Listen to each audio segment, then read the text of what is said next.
पूर्व प्रधान और वरिष्ठ उप प्रधान है साथी मलकीत सिंह जी। इनकलाब जिंदाबाद जिंदाबाद जिंदाबाद। आदरणीय 2 दिवसीय एक तो जो साथी खड़े हैं उनसे रिक्वेस्ट है, बार बार आप लोगों को अपील कर रहे हैं, जिस साथी को जहाँ जगह मिले वो बैठ जाए, कोई साथी खड़ा नहीं रहेगा। यूनियन का परिचय नहीं है साथियों। जो आने जाने वाले लोग हैं वो आपकी तरफ देख रहे हैं क्यों बैठे हैं, लेकिन जो साथी खड़े हैं उनसे अच्छा मैसेज नहीं जाएगा जनता के बीच में। हम आप लोग पीछे क्यों जा रहे हो भाई साथियों? आप लोग पंडाल के लिए आए हो तो पीछे क्यों जा रहे हो? आपसे अपील करें इसके बारे में। जो साथी जगह मिले बैठ जाए।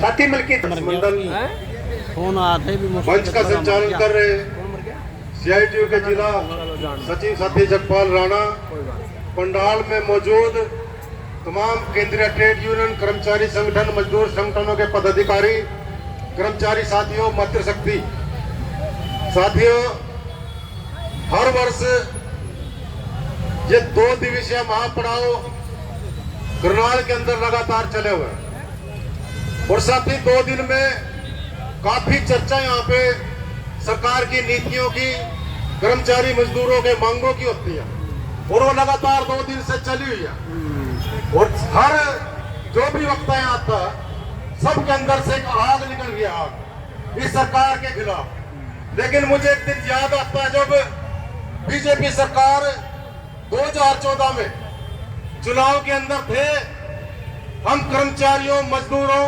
छात्रों, नौजवानों सभी के पास एक अपील लेके जाते थे कि आप वोट दो तो सोच समझ के देना, बाद में पछताना ना पड़े।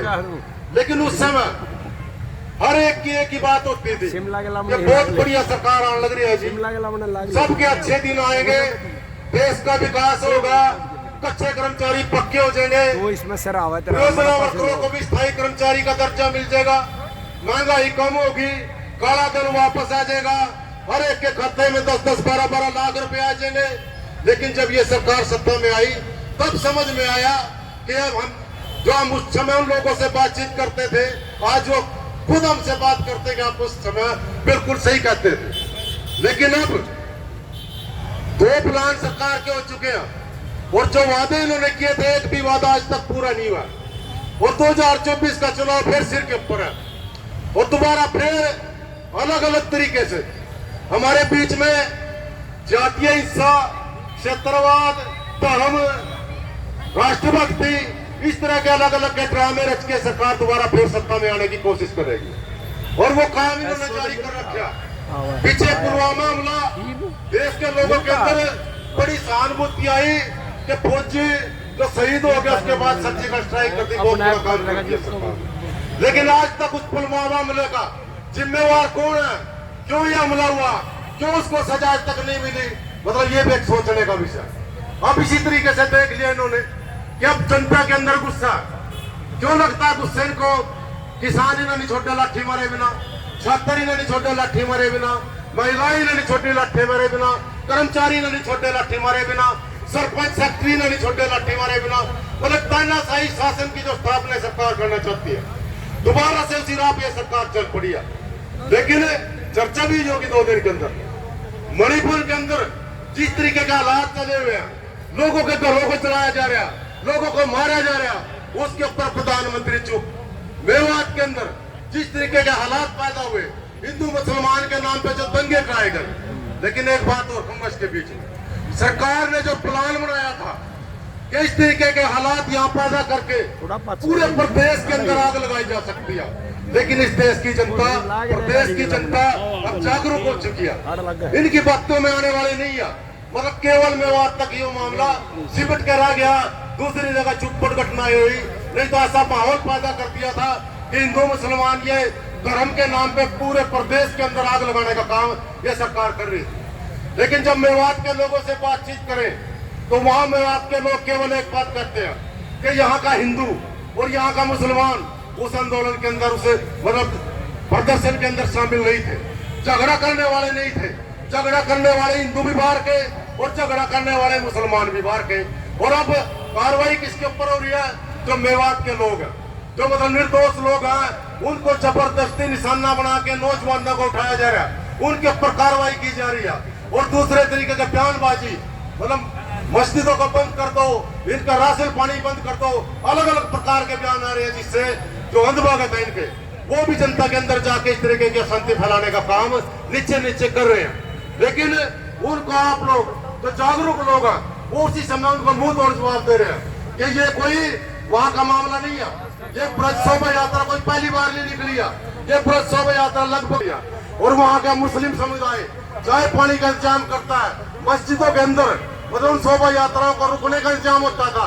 लेकिन इस बार जिस तरीके का फेसबुक व्हाट्सएप पे अरे आपके फलाने स्वागत के लिए तैयार रहो, मतलब माहौल बिगाड़ने का जो काम किया, छोड़ दोगे वो कोई आम आदमी नहीं है, वो बीजेपी के आरएसएस के संबंधित संगठन जो है, चाहे बजरंग दल हो, चाहे विश्व हिंदू परिषद हो, उस प्रकार के लोग इस तरीके का जार फैला रहे हैं। और इस देश में जो है बंटवारे का काम, एक दूसरे को लड़ाने का काम ये सरकार करना चाहती है। क्यों करना चाहती है? ताकि इनके जो वादे थे, आज देश के अंदर जो हालात हैं, आज जो कच्ची नौकरियां, नए रोजगार मिल नहीं रहे हैं, और जो सड़कों के ऊपर लोग हैं, उनकी तरफ से ध्यान भटका के इन लोगों को इन मुद्दे के पीछे लगा दो, ये सब भूल जाएंगे अच्छे दिन कब आए थे, विकास कब हुआ था, केवल इसी में रह जाएंगे, ये हिंदू है, ये मुसलमान है, ये जाट है, ये नॉन जाट है, ये स्वर्ण है, दलित है। मतलब ये राजनीति समझने की जरूरत है। अब हम उस समय भी चले थे और इस समय भी सर्व कर्मचारी संघ हरियाणा ने प्रोग्राम शुरू कर रखे अपने।